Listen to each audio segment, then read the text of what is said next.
स्नेनिल्स art of teaching या चॅनलवरती आपल्या सर्वांचं स्वागत आहे. विद्यार्थी मित्रांनो, पवित्र पोर्टलला ज्या विद्यार्थ्यांनी रजिस्ट्रेशन केलेले आहे असे 1,70,000 पेक्षा जास्त विद्यार्थी, या सर्वांकरिता आनंदाची बातमी आहे. विद्यार्थी मित्रांनो, वेगवेगळ्या जिल्हा परिषदेच्या जागा ज्या आहेत ते आपण डेली आपल्याला एक एक करून आपल्याला सांगतो आहे, जागा सांगतो आहे. त्यात प्राथमिक असेल, माध्यमिक असेल, कला क्रीडा कार्यानुभवच्या जागा असतील, मग बीएमसीच्या असेल किंवा इतर महानगरपालिकेच्या जागा असतील किंवा झेडपीच्या खासगीच्या जागा असतील, तर अशा जागा ज्या आहेत त्या संच मान्यतेनुसार आपल्याला जशी माहिती आपल्यापर्यंत येत आहे तशी तशी माहिती आपल्या समोर सांगतो आहे.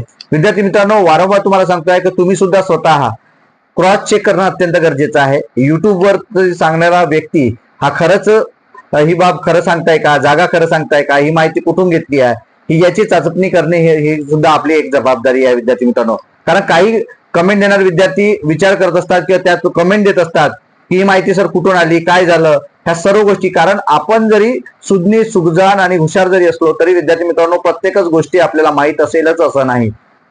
त्यामुळे जी माहिती आपल्याला मिळते ती माहिती ऑथेंटिक असते. तुम्ही चेक केल्यानंतर तुम्हाला त्या गोष्टी समजणार आहे.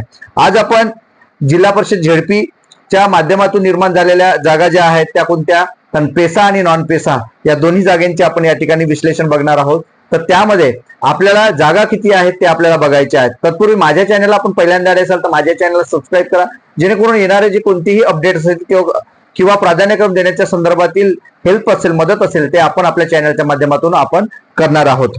तर जिल्हा परिषद अमरावती जे आहे त्या अमरावतीचा पेसा जे आहे, पेसा क्षेत्राचे आत्ताच नुकताच रिझल्ट लागलेला आहे आणि यामधून काही विद्यार्थ्यांना ऑर्डर सुद्धा गेलेले आहेत, पेसाच्या ऑर्डर सुद्धा गेलेले आहेत. तर तुम्हाला मागे जर तुम्ही 2-4 दिवसा अगोदर व्हिडिओ पाहिलात तर तुम्हाला त्या ठिकाणी पेसाच्या विद्यार्थ्यांना ऑर्डर गेलेले आपल्याला दिसणार आहे. जे विद्यार्थी नॉन पेसाच्या क्षेत्रातले नॉन पेसातले विद्यार्थी होते आणि त्या ठिकाणी पेसात काही कालावधीपुरतं त्यांना जॉईन करून घेतलेलं होतं, तर त्या विद्यार्थ्यांना मात्र त्या ठिकाणीतून त्यांना ते सोडावं लागलं आणि शेवटी आता ज्या आपल्या स्वगावी ते जाऊ शकतात, स्वजिल्ह्यात ते जाऊ शकतात, यासाठी सुद्धा GR आलेला आहे, आपल्या सर्वांना माहित आहे. तर या ज्या पेसाच्या जागा आहे, अमरावतीमध्ये पेसा जिल्हा आहे, तर अमरावतीमध्ये 750 जागा या पेसाच्या आहे. नवीन जो GR आला किंवा नवीन सूचना आल्या, शासन निर्णय आला, त्यामध्ये काय दिलेलं आहे की 50% पेक्षा जास्त ज्या ठिकाणी आदिवासी संख्या आहे त्या ठिकाणी ज्या पेसा क्षेत्रामधील विद्यार्थ्यांकरता 750 पैकी जर आपण विचार केला तर आपल्याला 50% जागा या पेसातील विद्यार्थ्यांसाठी आहे. आणि ज्या राहिलेल्या ज्या अर्ध्या जागा आहेत 50%, त्या जागा मात्र नॉन पेसातील क्षेत्रातल्या विद्यार्थ्यांना त्या ठिकाणी जाता येणार आहेत, ओपनच्या विद्यार्थ्यांना त्या जागा जाणार आहेत, असं सुद्धा त्या ठिकाणी स्पष्ट म्हणलेलं आहे. म्हणजे 750च्या अर्ध्या जागा नॉन पेसातील क्षेत्रातील विद्यार्थ्यांकरिता आहे. म्हणजे हीच ती संधी आहे, ही संधी सर्व विद्यार्थ्यांकरिता सुद्धा उपलब्ध आहे. त्यातील 80% जर जागा आपण 750च्या पकडल्यात तर आपल्यासाठी ती सुवर्ण संधी आहे अमरावती जिल्ह्यातील विद्यार्थ्यांकरिता. तुम्ही डीएड झालेले असाल तर तुमच्या संधी आहे.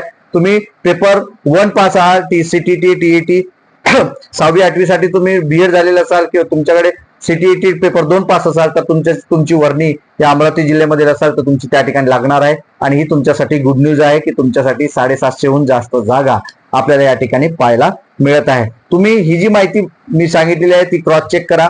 तुम्हाला कमेंटमध्ये तुम्ही मला सांगू शकता किंवा व्हॉट्सअप ग्रुपला तुम्ही सांगू शकता, त्यावरती जॉईन नसेल झाला तर जॉईन होऊन जा, ज्यावरती तुम्हाला कायमस्वरूपी आम्ही हेल्प करणार आहोत. ही माहिती, हा व्हिडिओ आपल्याला कसा वाटला नक्की कमेंट बॉक्समध्ये कळवा आणि अशाच अपडेट करता माझ्या या चॅनलला मात्र सबस्क्राईब करा. धन्यवाद.